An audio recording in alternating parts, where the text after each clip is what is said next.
Use hashtag Falcons now, folks, if you want to have your questions or comments featured on the show. We'll move to Atlanta here. I still think they're in good shape. Last year was bad. They messed up by winning in Week 17. Really, they could have got Ed Oliver, man. They would have moved up a bunch of spots. They would have won every single tiebreaker. Could they trade up? They could trade up. I kind of think they might be a trade down candidate. I like the idea of a Texans-Falcons trade. I think for Atlanta, I'm focusing on that front four or five, depending on what kind of front they actually decide to run at different points in the game. I like Grady Jarrett. I like Deidre Sennett, but why not one more? Make Sennett your number 3 defensive tackle. Jarrett's still your stud there. Ed Oliver, Christian Wilkins would be fantastic for this team. That'd be fun. They'd be so good there. Or you go edge rusher, because look, Vic Beasley had that great first year, or second year, great second season, and then has not been good enough. I mean, I also think the Falcons as a team in general, I think a team when we looked at them after the draft, we're like, man, top to bottom, this is one of the best offensive teams, best defensive teams in all of the NFL. Then injuries decimated killed them. Absolutely killed them. So hopefully the Falcons can stay healthy. Matt Ryan can stay upright and get Julio Jones football, because I think when healthy, this is one of the most fun teams to watch. And then I think cornerback's also a bit of a need for them. Running back, linebacker, the rest of those positions are all kind of more depth needs right now for them in the end. So I think Atlanta's in very good shape as we sit, but I would like to find some more impact players on that defensive side of the ball. All right, Nathan. Ald? I think he means R. R there, I don't know. Is any starter you would cut from the Falcons, would it be? Okay, so any starters the Falcons would cut. I think Vic Beasley is actually the most likely. Okay. He's going to make like $13 million. So you cut him, you free up a bunch of money to pay Grady Jarrett, for example, and then you spend your 14th pick. I mean, what if Brian Burns is there? At 14? I do that so fast if I'm them. So fast. Okay. Steven, what we got? Is Tevin Coleman still a free agent? No. He signed a 2-year, $10 million deal with the San Francisco 49ers. Stupid cheap, by the way. What a fantastic deal. So running back, also a need there. I like Ito Smith, but I think they spend a day 3 pick on one as well. Just I think they need to. Competition. I think they need to. All right, Thunder 404. When is Julio getting a new deal? I'm not quite sure, but I think that he should be the highest paid wide receiver in the NFL. I would venture to say it gets done before the preseason starts. I think somewhere in that training camp range. See, the thing that I love about him, though, is he hasn't really been talking about it all that much. He's been much quieter. All right, Carolina Panthers. Again, use hashtag Panthers here. Tight on cap space. I did love the signing of Matt Paradis. That solidified center. I had really thought Garrett Bradbury was going to be the pick here at 16 for quite a while, and then they signed a center, so I crossed that one off the list there. Couple different routes to go. Long term, you could use a tackle, if assuming you lose Darrell Williams. Offensive guard right now is pretty thin on the interior. I don't trust any of those guys beyond Trey Turner. That's the one guard I trust on that roster right now. Edge rusher, a big need, because you added Bruce Irvin, Marquise Haynes, Mario Addison. Cleveland Ferrell makes so much sense to me here. And then receiver, too, because I know you have DJ Moore and you have Curtis Samuel. Jarius Wright and Torrey Smith. I mean, I think at the end of the day, you need to build around Cam Newton. But exactly. Is Cam Newton going to be able to be healthy? That I'm not quite sure. Well, then they're not going to go quarterback in round 1. Well, no, I'm not saying that they should go quarterback. So protect Cam Newton and get him some more skill guys. 100%. That's what I say. And then cornerback, I will continue to say, is a need. I like James Bradbury. Dante Jackson was up and down. You need more help there, though. So Charles81 says, do the Panthers have enough to sign their rookies? Good question. We didn't mention this earlier. The cap space listed doesn't include the money set aside for first year for contracts for those guys. So technically no, but they'll free it up with like 2 moves, if that. I mean, you can cut Torrey Smith tomorrow and boom, you can afford your first year guys. Boom goes dynamite. So don't worry too much about signing the rookies.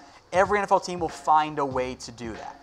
Let's move to the New Orleans Saints now. Use hashtag Saints to have your questions or comments featured live on the show here. New Orleans, much like the Chicago Bears, Mitchell, they're not going to be active on draft night. They're pretty set. They don't have very many picks. Now, the good news is they don't have very many needs either. Yep. Maybe if you want to try and find a rookie to replace Teddy Bridgewater and Drew Brees down the road, maybe. Cornerback, I think, makes some sense. I'm intrigued by wide receiver now in round 2 since they signed Jared Cook. Tommy Lee Lewis is gone. You did bring back Cam Meredith. You have Ted Ginn, Traquan Smith. Why not get one more? And then your front seven, I think, could also use some boosting as well. But with just a second-round pick there, I think that makes some sense. Who do you think then the wide receiver that they could target in the second round? Who do you think's the best fit with Michael Thomas, who led the NFL last year with receptions, 125. Andy Isabella. Yeah? Andy Isabella. Or Paris Campbell. Okay. One of those two guys. Paris is the really speedy receiver out of Ohio State? Yeah, I don't think Campbell's on the board, though. Okay. I think he's long gone. Sounds good. But I think receiver makes a lot of sense there. But again, just one pick in the first 167 for the Saints this year, which is pretty mind-boggling, you know? That's insane. North Fresh with a good point here says Cam Meredith didn't do much for the Saints. That's very accurate. He was not involved. He's also coming off of a he was banged up too. horrific knee injury. So I think Cam, when he was with the Bears, Bring back was pretty Dez. solid. Bring back Dez. Bring back Dez. Of course you should do it. All right. Now that was great. Thank you. I do think the show's been great. Will the Saints look for a better safety?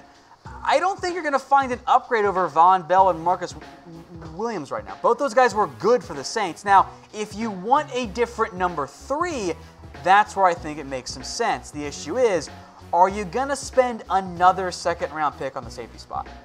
I don't think so. Then are you going to find an upgrade on day 3?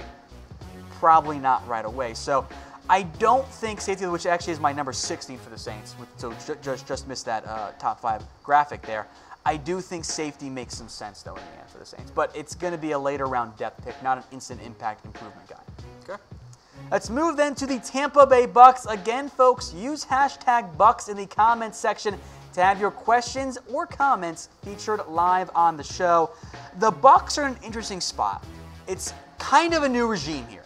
Bruce Arians comes in. Yeah, Jason Light is still the GM, but Arians going to have a ton of input on this option here. So for the Bucs, you brought in Shaq Barrett. You still need defensive back help in particular, and even just defensive overall, Mitchell. That's the key area of focal point for Tampa as far as I'm concerned going forward there. Yeah, I mean, when I'm looking at this Buccaneers offense, I'm looking at their defense, like, they had one of the worst defenses in the NFL last year. I mean, I think they were ranked dead last in terms of just pass yards given up, points given up.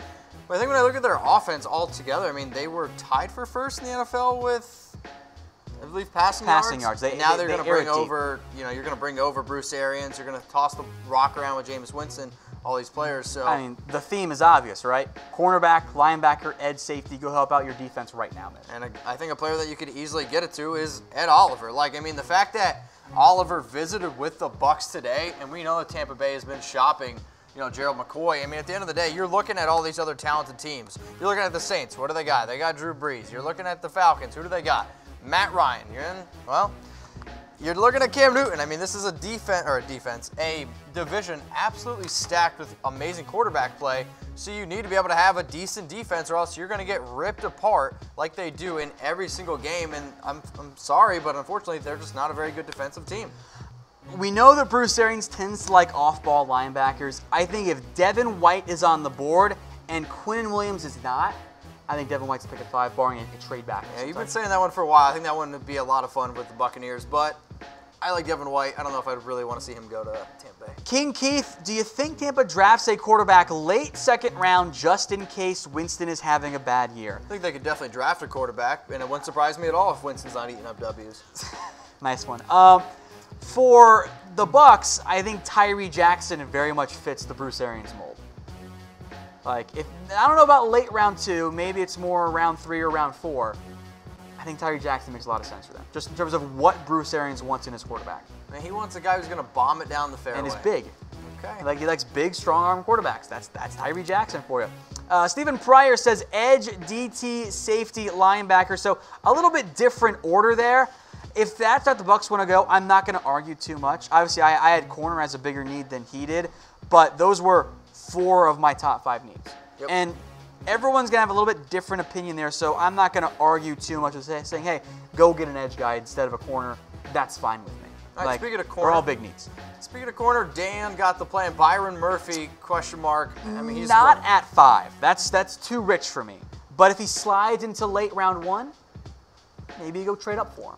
If he's there in round 2, I like it a lot, even though I don't think he'll be in that range for round 2. Well, he's our number 2 corner in terms of just overall prospects. We have Greedy at 1, Byron at 2. Top 25 guy overall for me. Okay, so but do you actually think like they could actually trade up for him?